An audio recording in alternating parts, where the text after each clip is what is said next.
Are you ready to become awesomer? Hello everyone, my name is Umar. I'm your host on the No Limit Selling podcast, where industry leaders share their tips, strategy, and advice on how you can become better, stronger, faster.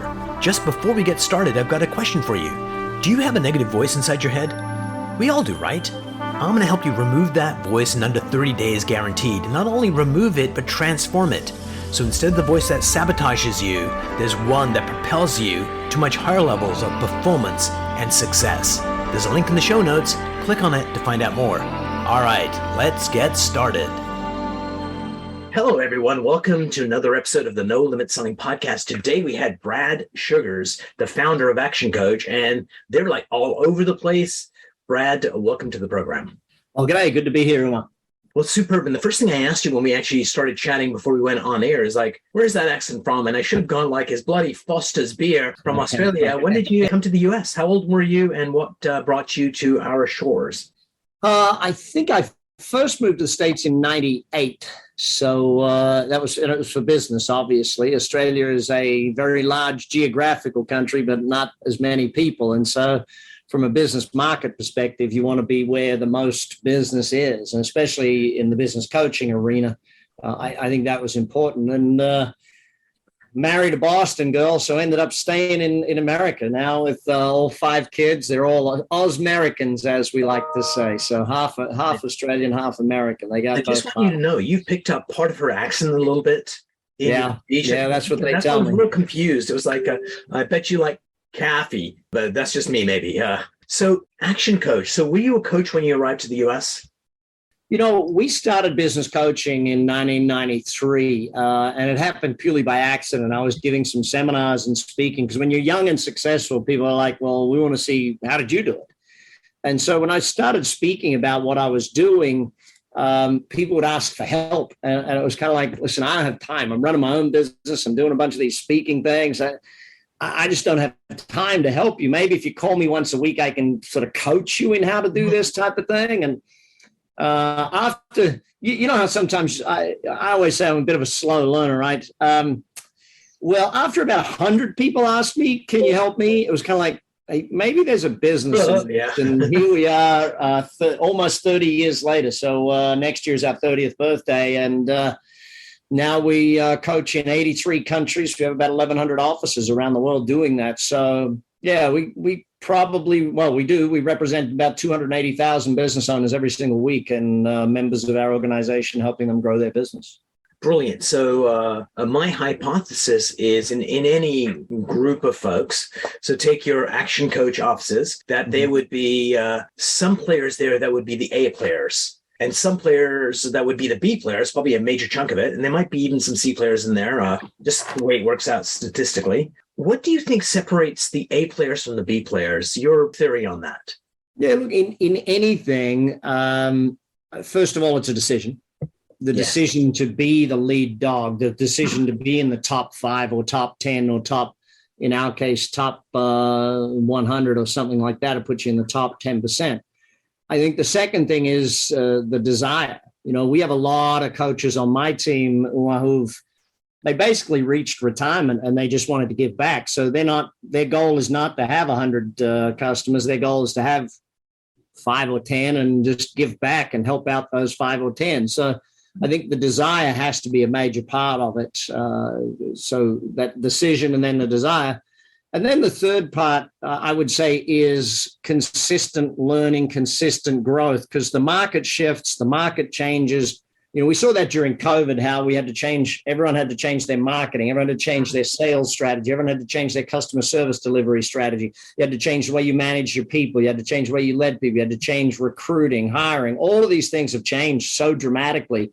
You know, when Amazon released its numbers, they said they were doing, in 2021, they said they were doing 2027's number of package deliveries that they'd predicted. So what we really said is that we'd virtualized the world 7 years faster than it would have been otherwise. And so that shift and that speed up of that shift meant we all had to change. And so I think an A player takes advantage of that. I think it was the head of Intel, Andy Groves, who once said, you know, a negative economy will kill a bad business A good business will survive through it, but a great business will actually thrive through a negative economy. And so what we saw in our team, in every team around the world. Now, admittedly, some of our team, it was some countries, you got to understand, Umar, they were gone. The entire economy just disappeared and there was no economic assistance. I look at my team in Turkey and I got to hand it to my team in Turkey. The level of adversity they've been through in the last 5 years economically has been amazing. And yet they're still out there. They're still making sales, still getting marketing results. And I think that's an important aspect of it. So I guess if you added a fourth, it would be tenacity, the ability to just keep going. Yeah. There is no, I know that, we're talking mostly about sales today, but, the stupidest thing I've ever heard about sales and the smartest thing I've ever heard about sales is that sales is a numbers game. It's smart in the fact that, you do have to do the numbers, but it's stupid in the fact that if you think it's just a numbers game, then you've missed the entire point of building relationships, the whole know, like, and trust factor of working with people. But in this day and age, the majority of customers have made their buying decision before they even contact you. They're 70 to 80% of the way through their purchasing decisions before they even connect with you. So in many cases, the salesperson's job is to get out of the way. Don't get in the way of the sale. Don't make it harder for them to buy than it actually should be. It's crazy that way. I was talking to a realtor. Actually, something you said before, we're talking about sales. We're actually not. We're talking about human beings who happen to do sales, because it's all that human interaction stuff and it's all that self-worth stuff that comes in.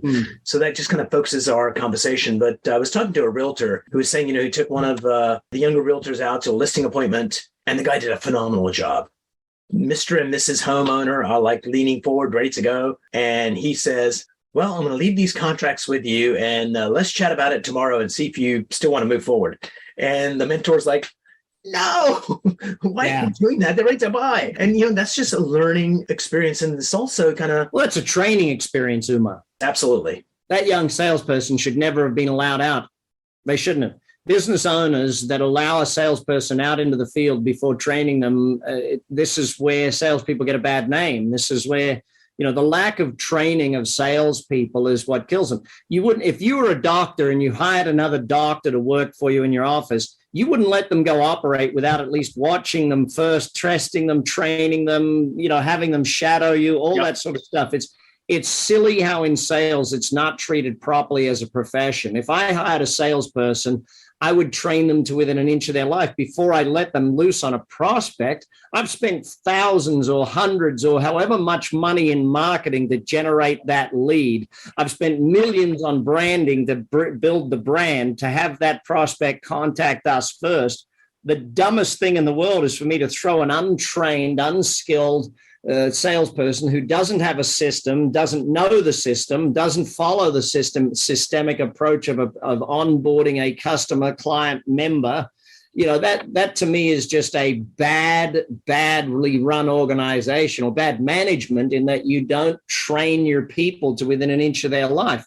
That salesperson should have been trained. And I would guess also, if I looked at that sales organization, they don't have a sales structure. They don't have, here's the 10 steps you follow or the 15 steps you follow to make a sale a reality. They don't have that level of training. They don't have it scripted. They don't have brochures for each level or emails or questionnaires or, pieces of information to give to a prospect at each stage. Not trained, therefore not performing. And I see that all the time. And even people, well, you probably see this a lot. I was with a group in Houston recently, and there was a guy who said, he says to me, but I'm no good at sales. I said, really? How many sales training programs have you done? He said, well, none. Well, how many sales books have you read? Well, I tried to read one. How many sales calls you made? Well, I've done at least 10, and it's like, dude, you cannot be good at something you've not been trained at. You cannot be good at something you've not studied. You cannot expect to be good if you don't do the work. And so I was never a salesperson.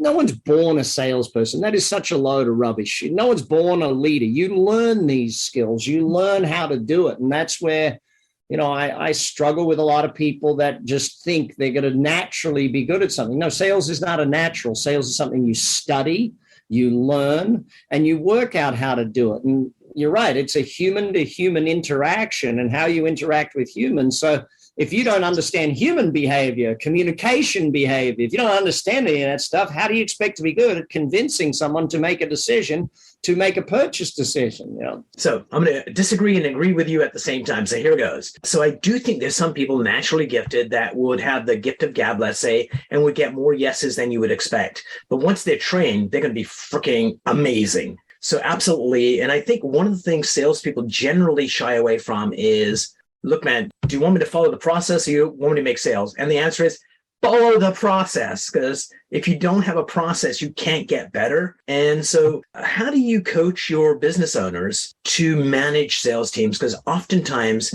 that is the bane of their existence and that's the lifeblood of their business. Yeah. And they want to balance it. So why don't you give us like a real world example? You can change the names to protect the innocent of someone that was struggling through it and how you helped coach them through that. Yeah, so there's two sides to what we'll coach them in. There's the management of salespeople and there's the leadership of salespeople. They're two entirely different things. Management is about building competency and productivity. So competency meaning they're good at their job. They have product knowledge, they have sales knowledge, communication knowledge, human being, behavioral knowledge. Like they have those knowledge things. That's why our sales training for our clients takes 12 weeks. We take 12 weeks of working with their salespeople to actually build them into great salespeople. So the management of it is competency and productivity comes down to your measurement factors. What are you measuring on a daily basis? And we use 6 key measures for any person. And some of them are the same from organization to organization, but many of them differ because different organizations have different sales cycles and different values and all sorts of things. And then you've got the leadership side of it. So you've actually got to, if management is competency and productivity, leadership is passion and focus. So keeping them focused, that sort of thing. So what is the morning daily training? What's the morning huddle for your salespeople? You know, and I see salespeople not doing morning huddles and I wonder how they succeed. A salesperson needs that morning, vibe. It's like the football team running out onto the field. They have that huddle before they get out there and they get all hyped up type thing. Just before you go forward, have you been to Tokyo? Yes. You go into like one of the department stores, the entire team is there. And then they have their daily huddles. They're very strong on. The greatest thing that you can learn from Japanese business is rituals. They are very strong on rituals, and they believe in it, and I believe in it too. When you look at a salesperson, I ask them, "What's your ritual before a sales meeting? What do you do? What music do you listen to? How do you prep yourself? What is your systemic approach to prepping your brain, your head, and your heart before you walk into that meeting? Because if you walk in there just strolling on in, your brain isn't focused, your heart's not in the right place, you don't have your script ready, you haven't done your homework on those people. I always ask someone, show me the written 12 questions you're going to ask this prospect that you don't ask any other prospect. Show me where you've written them down. They haven't written them down. You haven't done your homework. Of course, you're not going to get the sale. Do your homework before you do it type thing. What are you going to ask? How are you going to question these people? And so the second part of leadership is not just that focus. It's the passion. Do they love what they're doing? Do they love what they're selling? Do they love their customers? Do they love the process of doing this sort of thing? And I use the word love with intention, because if someone doesn't love buying from you today, then you're a commodity. And a commodity goes back to price, and that's the killer for most businesses. Live by price, die by price. So we need to make sure that. So when we go in and work with a business owner or a sales manager or even salespeople direct, our virtual sales management program, where we actually will manage the salespeople for an organization. It really is a balance of those two aspects of that, making sure there is management and building the salesperson with capability, but also the flip side of that, the leadership of having those conversations with them and doing those things. So, you must meet with your salespeople at least twice a week, once as a group and once individually. You want to individually meet with every single salesperson every single week and go over their numbers, go over their results. What issues did they have? What opportunities did they come up? We call that a lion meeting. Last week, issues, opportunities. Next week, lion. We require our salespeople to do a frog list every day, how to eat that frog. What is at the end of every day, what's your list of what you got to do and what you got to achieve tomorrow? So we build productivity in those ways, and we make sure we keep them passionate and focused. And they build each other up too. I think using the team to manage the team is really important. If you try and just manage the team on your own, you miss the point. And also then if you take that to the next level, then you got to train your actual sales manager. So training the sales manager how to manage and how to lead is sort of that next phase. So we'll come to that in a minute. A couple of things that you said. So yeah, absolutely 100%. I think rituals, we need to build tribes, and that's like baked in our DNA. And part of the things that tribes is that rituals that we have that kind of get people to go from kids to men. Also, what do we do before we do this right? We've got this ritual to get everybody in the right mindset, the right attitude. And one of the things that you were talking about was very much, how do we bring love into what we're doing? And that's a personal project I'm working on now. So I'm going to set up the question and then ask you a specific one. So I'm really into tennis these days. And my coach, who I play with, is not really my coach, but he's like more experienced than me. He's always telling me, Umar, you need to slow down. Stop trying to hit it hard because you suck at it. Just hit it normally. And one of the things I started doing was saying, okay, in the middle of a game, I'll kind of drop down into that state of love. And as soon as I do that, all of a sudden it seems like the ball is slowing down, that I'm actually hitting it more precisely. There's less force in my hitting. It's just my game improves radically without actually having to actually move faster, hit harder, and do all that kind of aggressive stuff. So the question to you is, what do you mean about love? Like, I'm sure you've been on stage where you're just presenting as Brad, and sometimes you just step into a deeper state and there's like this connection with the audience.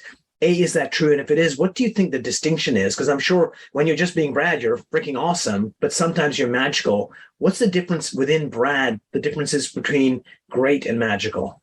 I think firstly, don't wait till you're in the middle of the game to step yourself into that space. Before I go on stage, I set myself into that space. Before I go on stage to do anything, or before I go into a sales meeting, before I go into a coaching session, before I go into a board meeting, I set my intention and I get myself in that space, and hence the rituals before any event.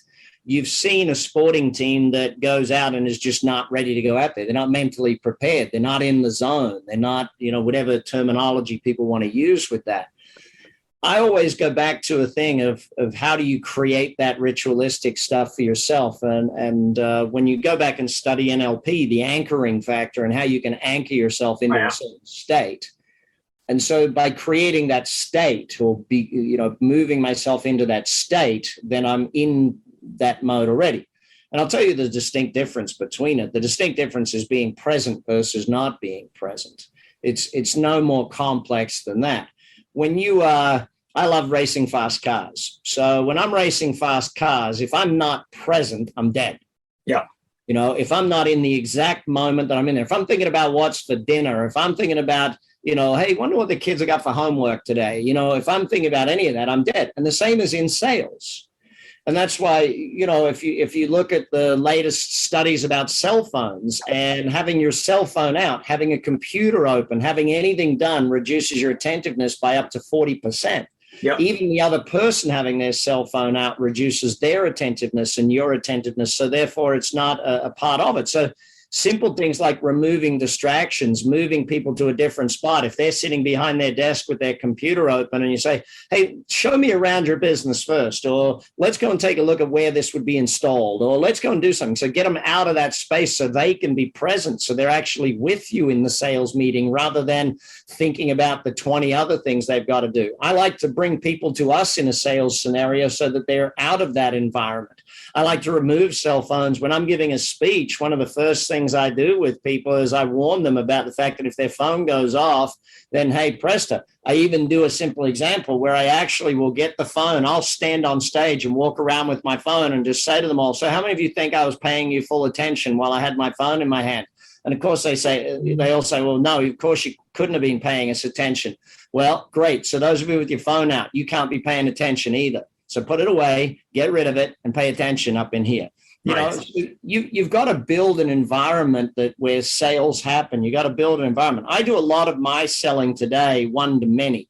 So I'll put 500 people in a room and I'll sell 1 to 500 rather than one at a time type thing. The biggest move in sales is reminding ourselves that people are at 70 to 80% of the purchase decision before they connect with you. They've done their research, they've done their homework, they've been online, they've researched you, researched your competitors, they've done all of those sorts of things. So it's really important to find where they're at when they're doing that. And I think that, you go back to your question of what's the difference between good and magical.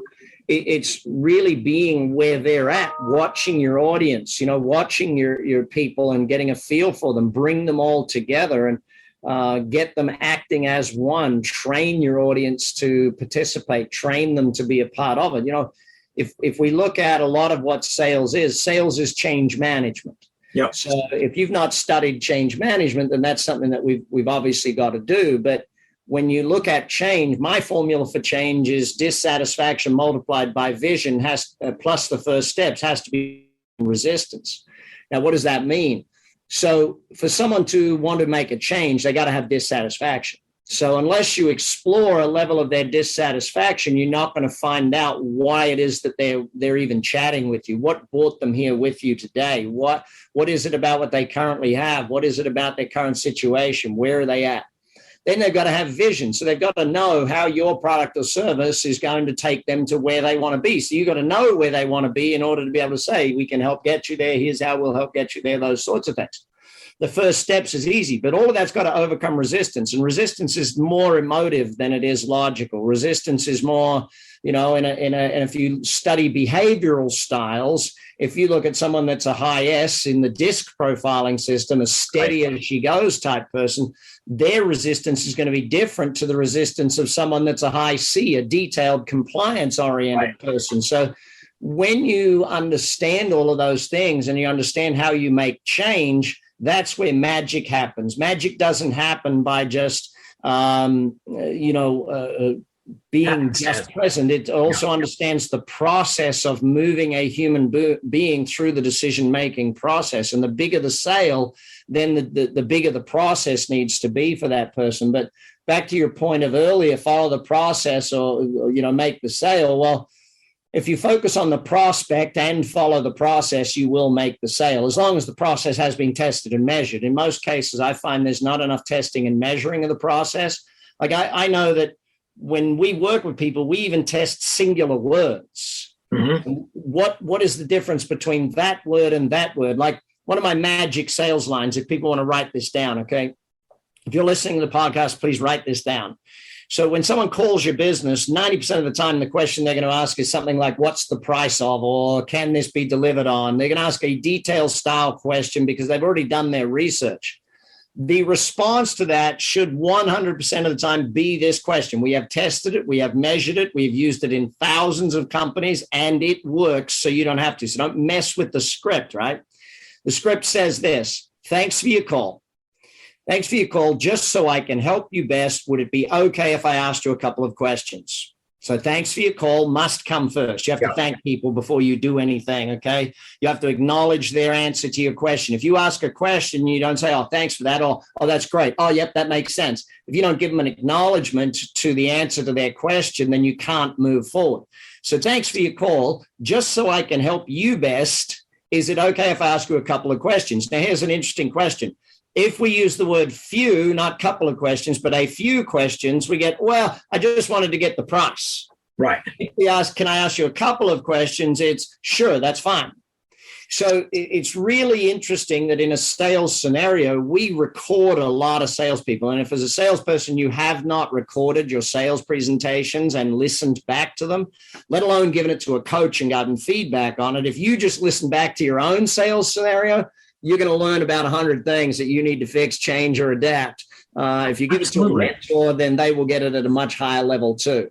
I was coaching this gentleman on phone sales, and I'm listening to him. We don't have recording software at their company, so I just get my iPhone, hit the record button on his next call. So we're just hearing the salesperson side of the conversation. I said, great, stop the recording. Who's your best friend? He says, Dan.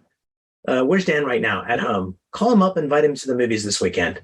And then I hit the record button and he invites his friend. I said, listen to your conversation with Dan, warm, rich, connected. And then listen to what you're doing with your client. It's like a tight voice, disconnected, speaking too fast.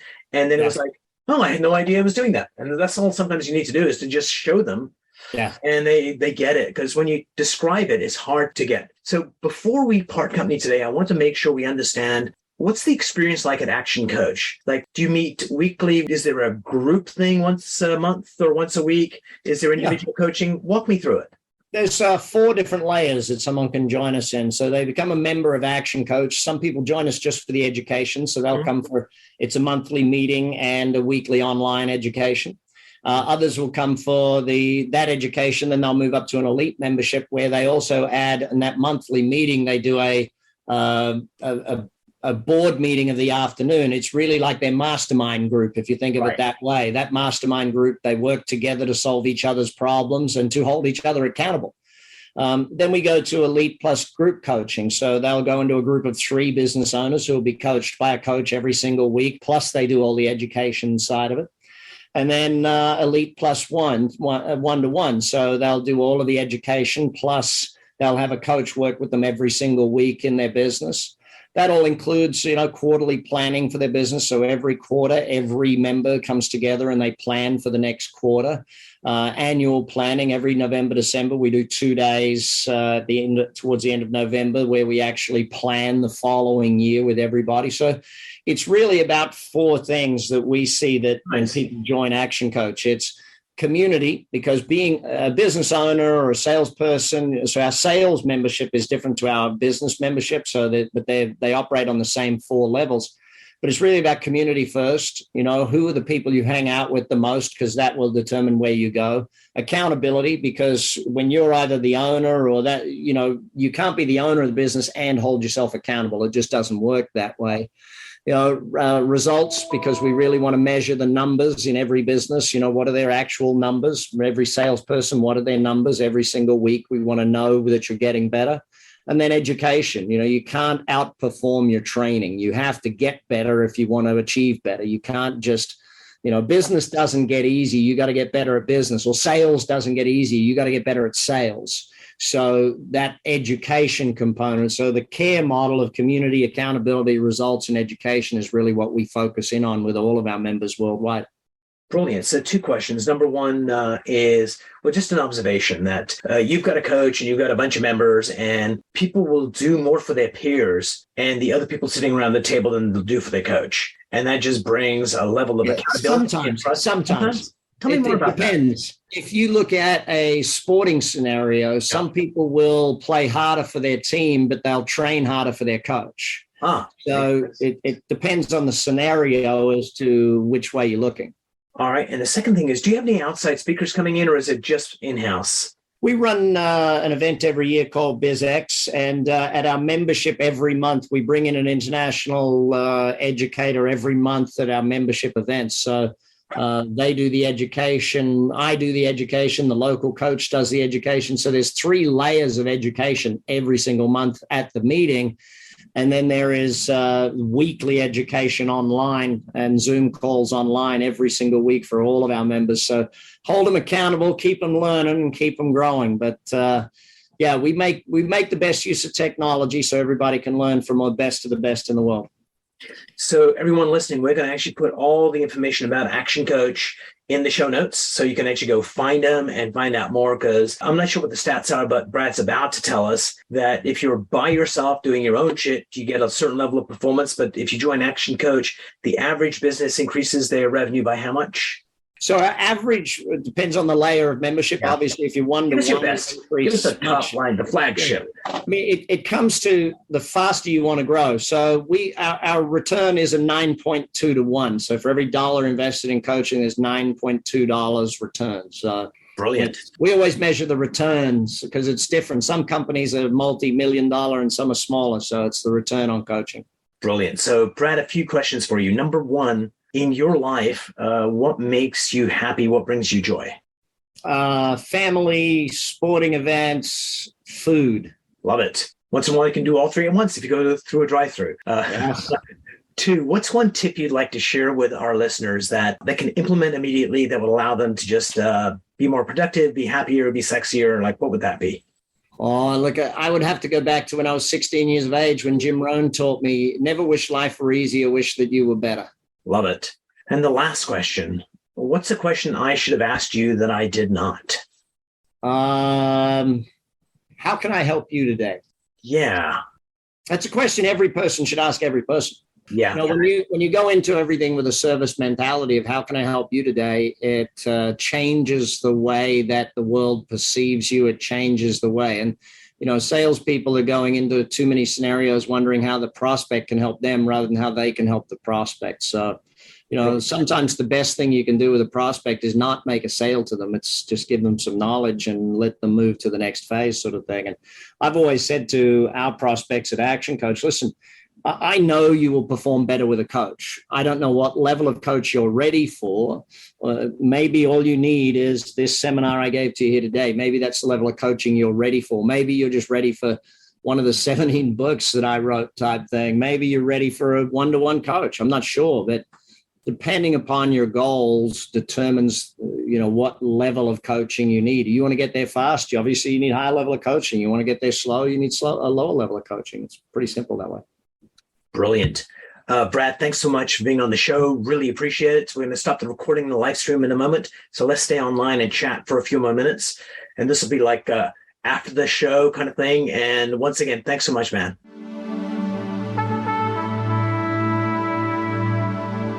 If you enjoyed this episode, please go to iTunes and leave a 5-star rating. And if you're looking for more tools, go to my website at nolimitselling.com. I've got a free mind training course there that's going to teach you some insights from the world of neuro-linguistic programming, and that is the fastest way to get better results.